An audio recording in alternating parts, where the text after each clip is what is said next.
Well, hello there, ladies and gentlemen. My name is Coquito, the PUWF, and this is my co-host, BNCO. How are you doing this evening? Not too bad, Not sir. too How bad, are sir. you? How are you? Doing good, ladies and gentlemen. I know it says Dynamite Live Review, but I'm not going to review it. I'm not going to change it because whatever.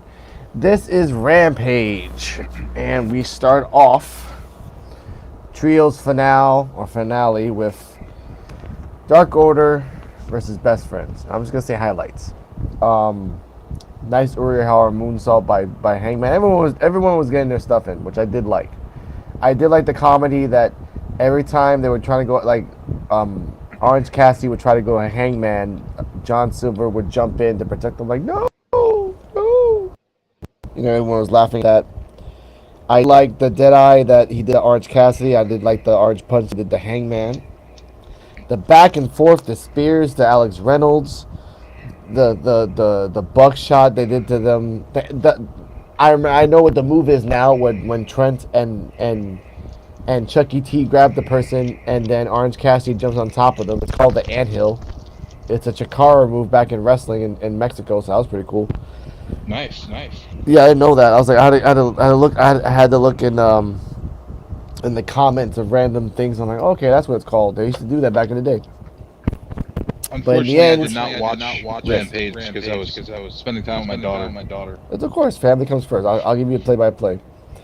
When they did the anthill to John Silver, Hangman came in. Hangman got his stuff in. They kicked Hangman out.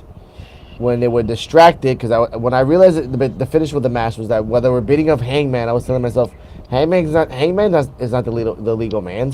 Silver's is. Why are you beating Hangman, not Silver up?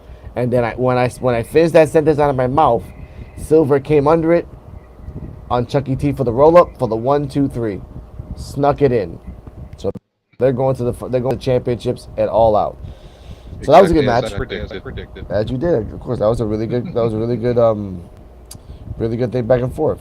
Now, what comes next is surprising but awesome. Now, give me a second. Ray Phoenix versus Blake Christian. Blake Christian has been as we review Dark Elevations the last couple of weeks. We've seen that Blake Christian's on the rise.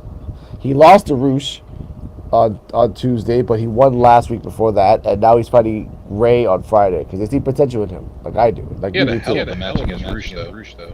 Yes, he did, and here he had a hell of a match with Ray, and I'll tell you why. In the beginning, Ray always does this stuff, jumps on him, he jumps off, arm drags and stuff like that. In the beginning, there was a miscommunication, just for a second, and in a couple seconds more, and I love this. When they did a botch, Ray adjusted and put his foot on top of Blake, right? So Blake's on the floor. So Blake uses Ray's foot as a leverage and hops up from the foot of Ray up on his feet, flipped it over and did a nice little like double leg takedown of the guy's face on Ray's face, which is awesome. The way, and this is something unique too. Shout out to Warren. He knows the buzzer with Marlo. He knows about this. When someone jumps over you, like you either like you open your legs and they go under you, and then when they come back again, you drop down and they go over you. They run over you. The way that he did it was that he jumped over, right when Ray went under, but when Ray went the other way to do over, he dropped down and he rolled all the way to where Ray was going. I've never seen that before. That when Ray was going to the ropes, Blake Christian was right behind his ass like a blunt going down the hill. Just I'm like, oh wow, that's pretty awesome. Did a couple arm drags. He tried to take Ray off the ropes. Like Ray's on the second rope like this, and his leg in between his legs. He tried to take him off. He bounced off his back, came back, jumped up, whoop, arm drag. In the end, and Blake Christian did do another Fosbury flop to the outside, so I did like that. But it's Ray. Come on, guys. Kick to the head, fire driver, nasty for the 1-2-3. That was actually pretty damn good. Any thoughts on that? Sounds like a good match. I mean, I am gonna go back and watch it because I DVR'd it. I'll recommend two matches for you right now. I would recommend, and it's sad because I've been really wanting to watch the trios match, and it was a good match. The ending was better. The beginning was just pretty comedic. But I would recommend for anyone that's watching, Ray versus Blake Christian. Short match. Short. 5 minutes at most. 4 to 5 minutes. But that means they tested it on Rampage, so they'll bring him back on Dynamite. They usually test out these guys on Fridays, and if there's a good response, they bring him back on Wednesdays. Have him join the Trustbusters. That's a lot of guys in the Trustbusters. That's a lot of guys. Maybe Hathaway? He needs a high flyer. Doesn't have one. He has a tag team.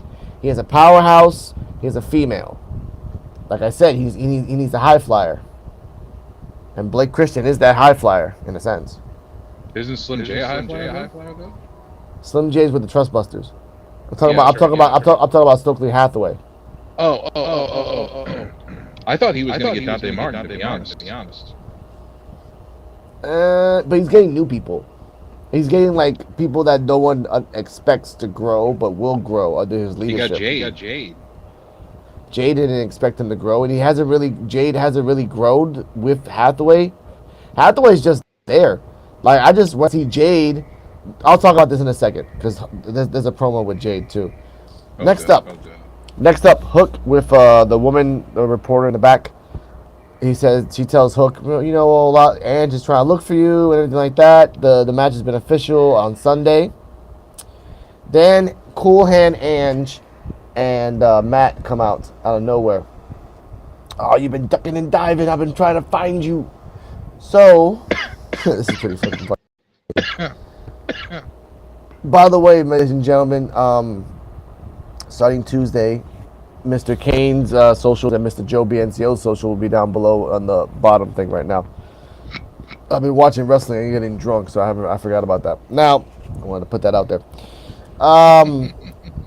Cool Hand Ange says, of course. Cool Hand Ange was telling him, you want to fight? Let's go. You can't run away. And then Hook takes his shirt off. He's like, oh, hey, put your shirt back on. We're gonna fight in a ring. And on Sunday, we're gonna get. And Matt says this. We're gonna get a taste of the title, little taste. And he runs away. And Jim Ross says in commentary, "What the hell he just said?" Shivani, he wants a taste. Like, oh, okay. I didn't understand what he was saying. So that was pretty funny. Next up, because of chiffoonery or shenanigans, Ortiz and Soho gets a rematch against Ty and Sammy, non-title. Okay, whatever. Again with the repetitions, that's kind of pissing me off. But all right, sure, whatever. It's better than watching Sky Blue and Dante again, because there's only two mixed tag teams, like Dante Sky and Ortiz and Ruby. There's no one else, sadly.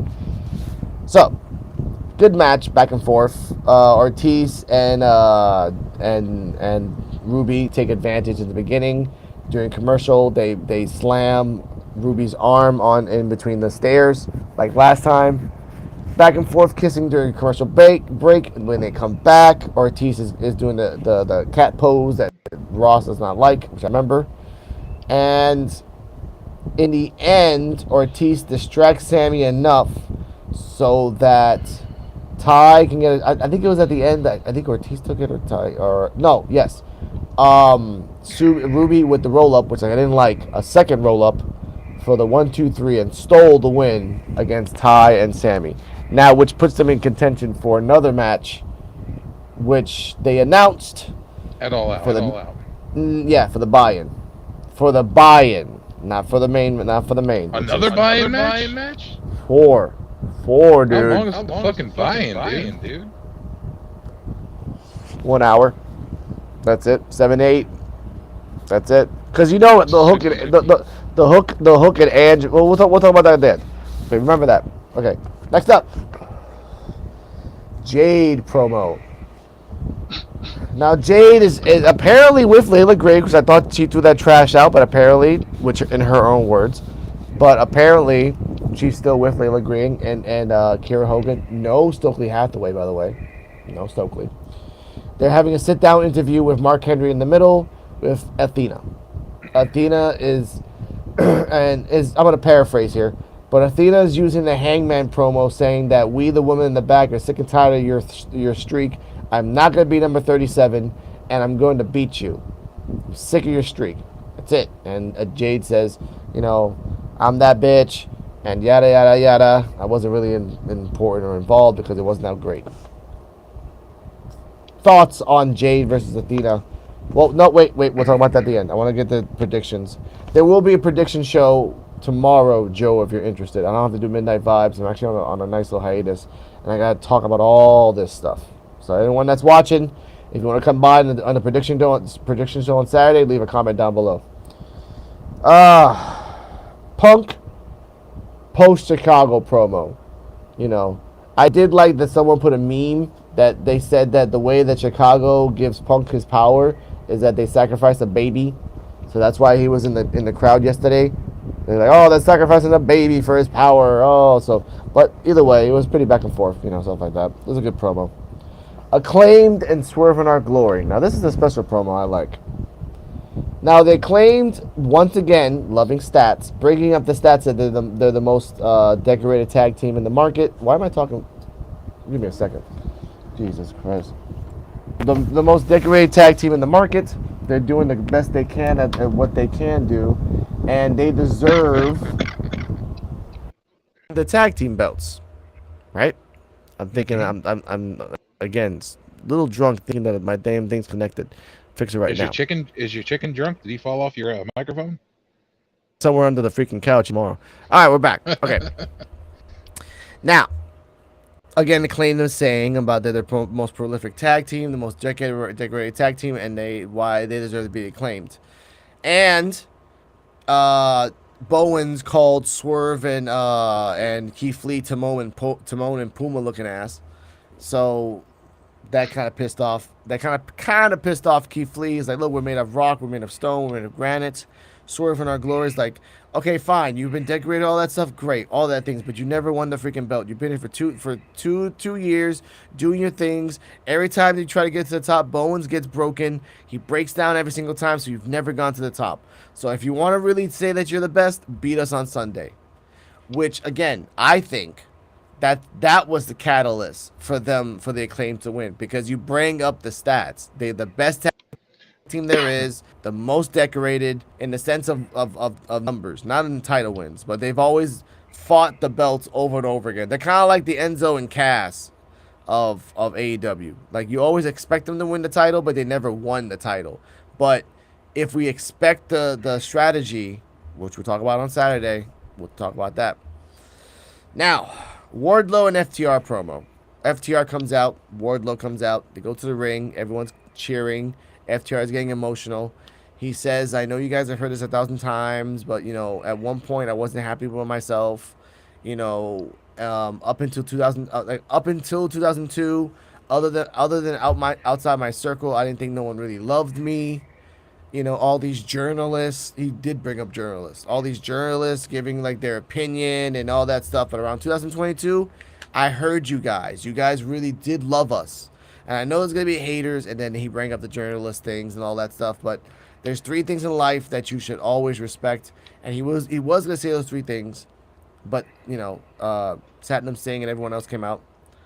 Motor City Machine Guns came out, said that we're from Detroit, got heat from Chicago, told the FTR, your guys are nobodies.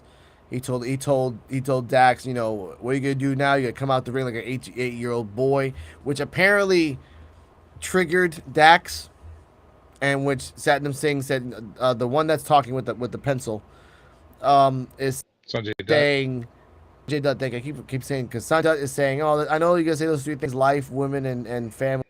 You got to respect those 3 things. Oh, you're just like an 8-year-old kid. He's like, oh, you're to fight? Oh, let's fight. Look, then you fight me. Let's go. And then Sanjay Dutt came in the ring. He's like, oh, not in the ring, but kind of went up to the ring. Like, you want to fight me? But they're going to control each other until the pay-per-view on Sunday. So they did not fight.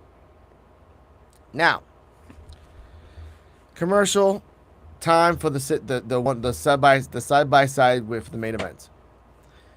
And Mark Henry is with QT Marshall in one place, and Ricky Starks in another. QT Marshall's like, look, I promised, and I keep my promises. I promised Hobbs that I would beat your ass, and I did. Now I'm going to promise him again that I'm going to disable you. and I can do this all by myself. I can promise you that. I'm a man of my word. And then he said, really? Okay, so let's see if your word really is true. And then uh it cuts the Starks looking to the right, and the camera pans right, and you see the factory locker room, and it's locked, and they can't get out. Say, well, I'll see you in the ring. And then it goes a commercial. They come back and they see QT Marshall trying to open up the door, and he can't open up the door because it's locked. Thus, Starks comes out in the back, beats the crap out of QT Marshall. QT Marshall takes him out to the middle of the ring, and then the match starts. So they fought from the back to the middle. QT Marshall showing dominance to Starks in the beginning, doing suplexes, showing off. At one point, Starks, bless you. At one point, Starks tried to do a spear, and QT Marshall countered it into a cutter. So it was a spears cutter. Actually, it was pretty damn good. Then at the finish of the match, after the 2 counts, it's okay, Kane. If you're watching, we're about to finish and jump right into the other thing. But we're gonna have actually, if we're lucky, we can actually have predictions here. But when they do it again, QT Marshall tried to do a clothesline. He went under. Boom, spear for the 1, 2, 3. Ricky Starks went. Oh, sorry, spear. Got him up for the Rochambeau for the 1, 2, 3. Ricky Starks won. Post, they're talking about Hobbs, and then speak of the devil, Hobbs comes out. Oh, I'm pissed the hell off. And then they're beating the crap out of each other out of the ring. At that moment, I guess Jericho's like, well, I'm going to promote my shit. Oh, Danielson, I'm the best. Da-da-da-da-da. And then Danielson comes out. And then they're looking at each other. Jericho was on commentary, so they go out there staring at each other. While at the same time, Hobbs and Starks are beating the crap out of each other in the ring, and the refs are trying to pull them apart, and they keep getting inside with each other. That ends Rampage. Now, what'd you think of it? Nice. That's a nice ending. Building up for the pay-per-view. It was. Since we got 10 minutes before we jump on Hyperdrive, ladies and gentlemen, on Twitter. Hopefully my light doesn't leave. It's raining right over here. Let's go to predictions. News. Let's go to news. The last 10 minutes news. Go for it, Joe. All right. So we have reports that have come down that have confirmed that Bobby Fish is no longer under AEW contract. Yes. He is done with his contract. He is not in AEW anymore. Kyle O'Reilly just got done with a neck fusion surgery. He will be out for a while, probably a year or more. Adam Cole has been cleared by medical staff to wrestle, so he should be making an appearance at the pay-per-view this weekend. So look for that. And Malachi Black has asked for his release from his AEW contract. I read about that. I actually read about that. I have some news on that. Okay. Give me a second. There we go. Yeah, take your time. Okay. They did talk about that's all AEW stuff. I know that's okay. I don't have anything with WWE because I don't care about that. But with the Malachi Black stuff, I remember that he did want his release. He did get denied by Tony Khan. Yes. He did. But after talking with him and kissing his ass, at the moment, right now, he is accepting what he's doing and he's going on with his work. He did say that he wanted to take a time off for personal reasons, not because he hated the company. He didn't like the direction that his character was going at the time, right now, and at the same time, he wanted to take time off to take personal time off for himself, really help himself mentally, because again, he hasn't really stopped wrestling for 4 or 5 years straight since around 2017, 18, around that time. He's been wrestling pretty steady. 5 years straight now, so it makes sense he wants some time off. I get that. So for the moment right now, he is not angry, and he's accepting his contract, and he's going with the program.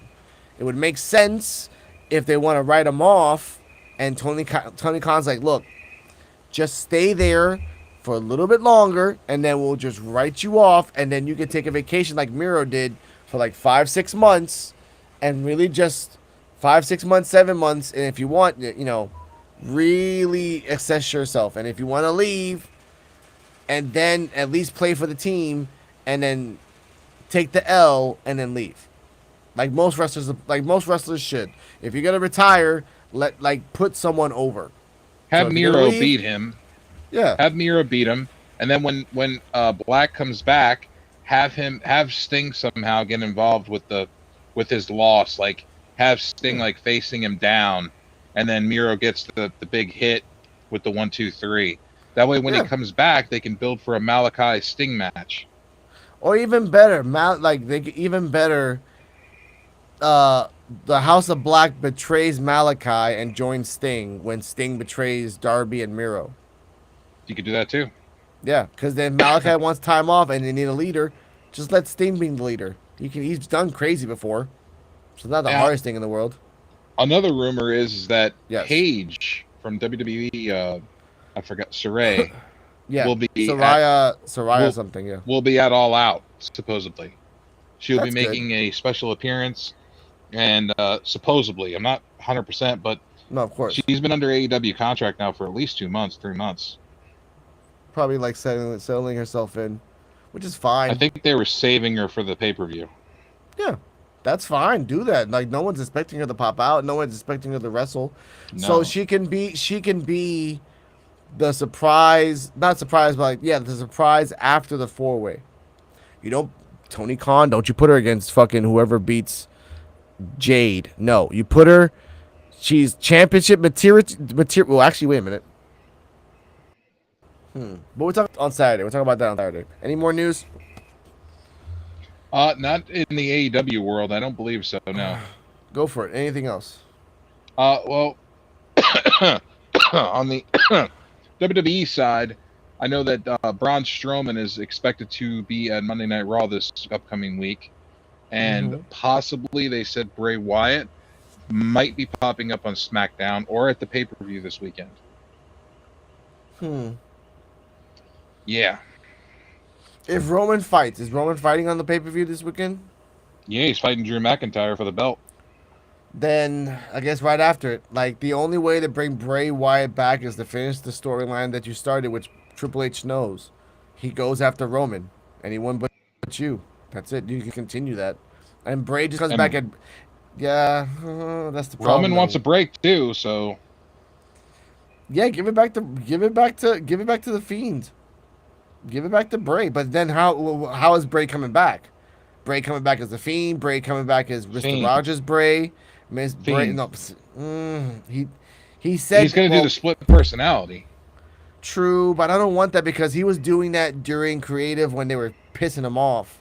So doing it now when it's Vince's creative, but not Vince, but Triple H. But Triple H, you can't be fucking stupid to give him 100% creative. You don't give the devil all your money to roll on the craps. No, dude, you just. What I read from what I read that they were trying to sign him with was they were trying to give him, I think it was a $7 million contract a year, and that oh my god. Yeah, and 100% creative control of his character. You think? I think Triple H is doing is spending a lot of money because he knows that once Tony Khan comes in, he's gonna cut again. Like, let's get all these guys again, and then freaking once the cut happens, no one remembers. That's messed up, Triple H. If you're doing that, like you. Triple H is only signing back the guys that are worth making money. Yep, notice he's not signing everybody back. He's only signing back the money makers. Yeah, but there's a rumor that Braun Strowman's supposed to come back too. I don't want him to come back. He's a money maker though. He's a big dude. It's a whiny money maker. I know. But they need another big guy. They have a big guy. Remember, almost, and they've been trying with this guy for months. He hasn't been doing anything. That's the problem. You bring back another Braun Strowman that can talk, but I don't know. The tribulations of Roman Reigns is hard and arduous, ladies and gentlemen, but I don't give a crap about Raw or SmackDown. So, thank you for watching AEW Rampage. Saturday, predictions. I'll figure out a time because 8 o'clock. Yeah, Saturday 8 o'clock Eastern prediction because usually I do my midnight vibes. There's no midnight vibes tomorrow, so it's fine. So Saturday 8 o'clock on Ricky Reactions and on Twitch We're gonna talk about predictions, all the buy-in, all four, and the other 25 other matches that's on. Sorry, 25 effing matches that's on All Out. Which I'm fine with. I'm fine with. Joe BNCO, please say Yeah. your socials so they can find you. I'm Joe BNCO on Instagram. I'm also Joe BNCO of the PUWF on Twitter, and JBINCO 835 on Twitch. Like I said before, on Tuesday, all the socials plus Kane Destroyers will be on there. Ladies and gentlemen, find us on Twitter at Rican Reactions. Looking at that right now. We're going to do Hyperdrive, the finale, 1 hour. Surprise entrant in the beginning, ladies and gentlemen. Let's go. Say goodnight, say goodbye, and always remember. Drive fast, drive